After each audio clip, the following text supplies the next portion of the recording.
Hi everyone, my name is Krishna. Today I am going to explain about our term project delivery system on Eglinton Crosstown LRT project. For the introduction part, we did the Eglinton Crosstown light rail transit is a rapid transit line between Kennedy Station in the east and the Mount Dennis Station in the west. It will be integrated as part of Toronto's transit system as Line 5.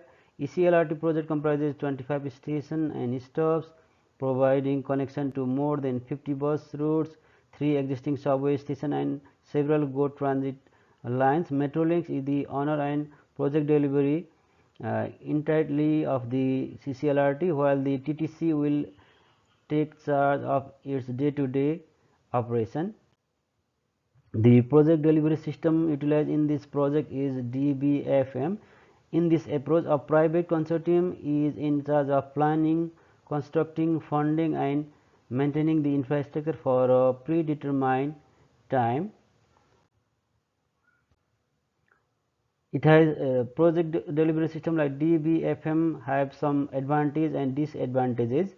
The advantages are by accelerating the design and construction process, it lowers total project cost and schedule, it removes the risk of poor design, excess cost, delays and repair problems on the private sector by associating the payments to the consortium with the accessibility and dependability of the facilities. It guarantees guaranteed high standard of service and performance. Disadvantages are a clear delineation of duties, responsibilities and expectations among us the participants is necessary because it can be difficult to set up and manage. In the long run, it can cost consumer more than conventional models. Why DBMF is utilized in this project?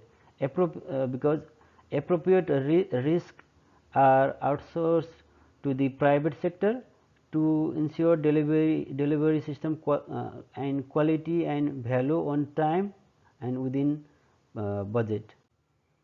Challenges in DBFM project delivery systems are balancing quality and cost, contract complexity. The difference between DBFM and traditional project delivery systems are in terms of project ownership and responsibility, single entity versus multiple entities, risk allocation, long term perspective, scope, decision making and sustainability. Safeguarding government and consortium interest. Government interest. The fundamental goal of the DBFM strategy for the government is to transfer some of the project's operational and financial risk to the private sector. Private consortium interest. The commercial consortium is interested in profiting from the project through a variety of channels including as fares or other for producing higher income. Critique on PDS and suggestion. The project of ECLRT is to provide a faster mode of transport to the people and economic benefits of the neighborhood. It will reduce the traffic congestion, greenhouse gases and fuel consumption. The construction in itself creates a lot of job. Advantage and disadvantage of AHP. AHP can effectively handle multiple criteria such as time, cost, etc., allowing decision makers to holistically evaluate and compare project alternatives. It provides a structure and systematic approach to decision making. Barriers in implementing solution. These kind of projects where government organization or agencies are involved, the decision making process is very slow. It has to go through a lot of steps before a final decision is taken.